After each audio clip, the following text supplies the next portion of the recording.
So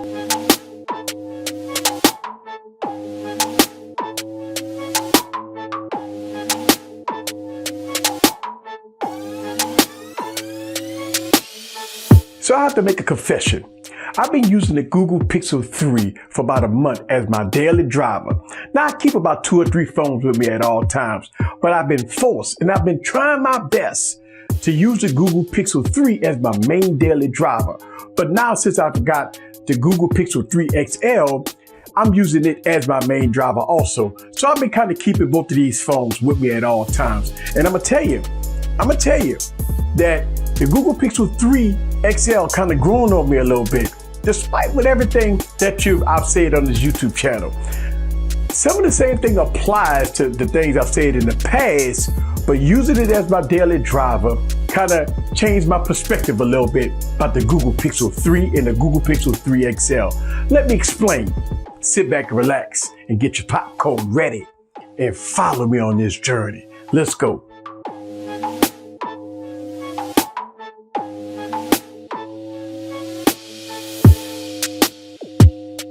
What's up guys, this is Eric back with another video. So I've been using the Google Pixel 3 XL for over a week now, but I've been using the Google Pixel 3 for over a month as my daily driver.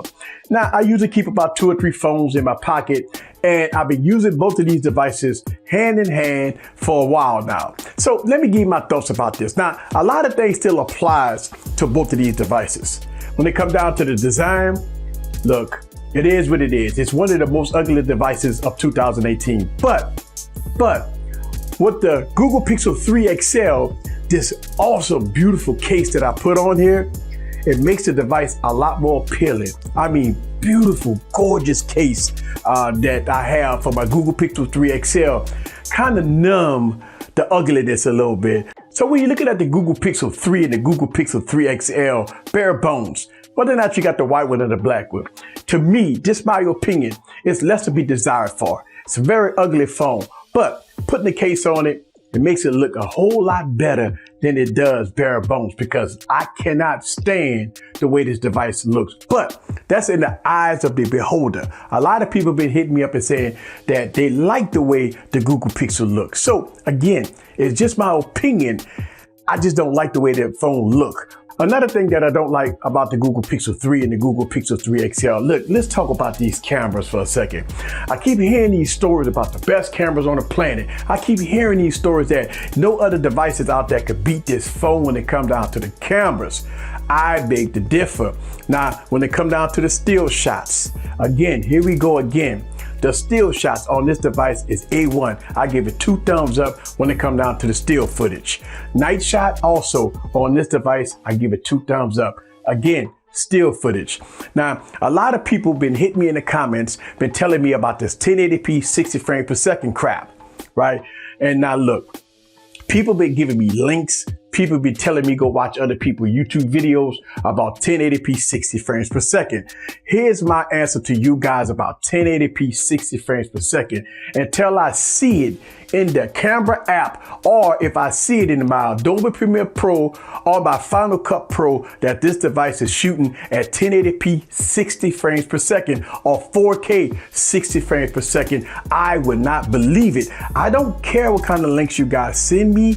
Listen, at the end of the day, I don't see it on the camera app. When I put it in my editing software, I don't see it. A lot of people have been telling me that in the daytime, it have variable FPS as well as shoot in 30 and 60 and 30 and 60 and all that stuff like that. But when I put it in my video editing software, I'm only seeing 30 frames per second. So I'm convinced, no matter what people say, long as I see it with my own eyes in the camera app or on my Adobe Premiere Pro or my Final Cut Pro, I would not believe that this device shoots at 1080p 60 frames per second. You can send me all the links you want. I would not believe it until I see it. So I want to get some of these prelims out the way, because again, I really do like this phone. I'm gonna talk about all the good things that I do like about the phone, but I want to get some of this stuff out the way. So the cameras, to me, it's good, still footage. but I got to pull out my V40 or my G7 or my Note 9 if I want to do 1080p 60 and 4K 60. And I do understand people leave in my comments about average consumers and stuff like that. I'm a pro advanced user. So for me, that's the way I see it. That's how I'm gonna call it. And lastly, one of the things I don't like about the Google Pixel 3 XL and Google Pixel 3 is a headphone jack. Look, I got the Galaxy Note 9, I got the LG G7, I got the LG V40. I got a lot of phones that got headphone jacks. So when I'm using my high-pitched headphones, it's definitely something when you're using these phones as your daily driver and you want to plug up headphones, I have to pull out another phone to get that good audio, especially with my V40 or especially with my other devices. When it come down to it, not having a headphone jack, to me, it's a deal breaker in so many ways. I know the future lies with no headphone jacks, but as of 2018, we still got phones with headphone jacks. And I know we're close to 2019, but we have no headphone jacks on this here. But we already know this already. I knew this going in, no headphone jacks, and I suffered a little bit because I do like to listen to good music, and I like to use my headphones for good music, and not having a headphone jack kind of sucks a little bit. I don't carry dongles and all that stuff with me, but at the end of the day, not having a headphone jack is a deal breaker to some people. So no headphone jacks on the Google Pixel 3, Google Pixel 3 XL, it's all good. Again, I went into it with an open mind. All right, so after me saying all the things that I don't like, let me talk about some of the things that I do like about the device, right? Putting on the case on it, it makes it feels good and it looks good at that point. Even though I don't like the notch, but I like the integration that Google have with the phone. I mean, it's very smooth and fluid. Look, the performance on the Google Pixel is great. I really do like the way it's integrated with, the Google apps and integrated very well. And look, this gonna sound crazy to you guys. One of the things that I really do like about the Google Pixel is call screening. Look, I get a lot of phone calls from people, from unknown numbers and from telemarketers and stuff like that, right? Having call screening on these phones, it works great for me. So I've been using that feature a lot and it's working great for me. I like that call feature. I like the call screening feature that the Google Pixel have. So that's something that, is very good. I like it.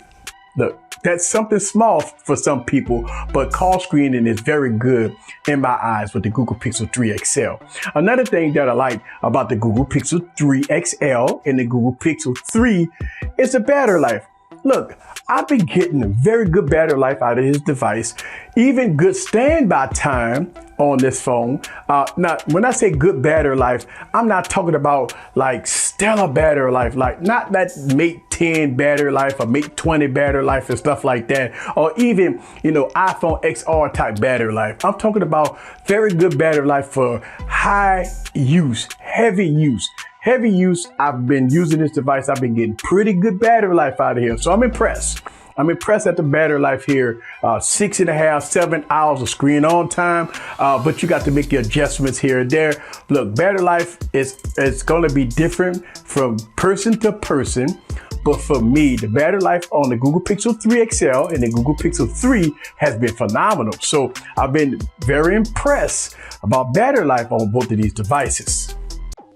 So one of the things that I like about the Google Pixel 3 XL, the Google Pixel 3 XL, is the front-facing speakers. Now, both of them got front-facing speakers, but the Google Pixel 3 XL front-facing speakers sound very good. Look, I'm gonna call it how I see it. The speakers and the sound that's coming out of the Google Pixel 3 XL sound better than my LG V40. Now, that was king of speakers. That was the king of sound when it comes down to external audio. But I think the Google Pixel 3 XL has beaten that. I'm gonna pick this. It's gonna sound weird. Now I got both of them, the Google Pixel 3 and I got the Google Pixel 3 XL. But my total preference, and I would say, tell anybody that's gonna buy a Google Pixel 3, and this is all personal preference, that I would go for the Google Pixel 3 XL. And the reason why is because you got a bigger display, if you could get past the notch. It's a beautiful, vibrant display, looks good, very good here, good colors on this display. And I'm finding myself looking at the Google Pixel 3 that is too small. The words are too small. Even when you're looking at it, you got to pinch out on a lot of the text. So I would tell you, to me, I'm leaning towards the Google Pixel 3 XL because of the big size and the more stuff that you can fit in the screen. And it's just an overall bigger, comfortable size device, especially coming from a Galaxy Note. I'm not eating my words on a lot of things I've said about this device, but I'm telling you, using it every day, good audio, and everything that I talked about in this video is A1. This is Eric from Easy Computer Solutions. Woo, leave your comments down below. Let me know what you think about the Google Pixel 3, Google Pixel 3 XL in all its glory. See you guys on the next video. Peace.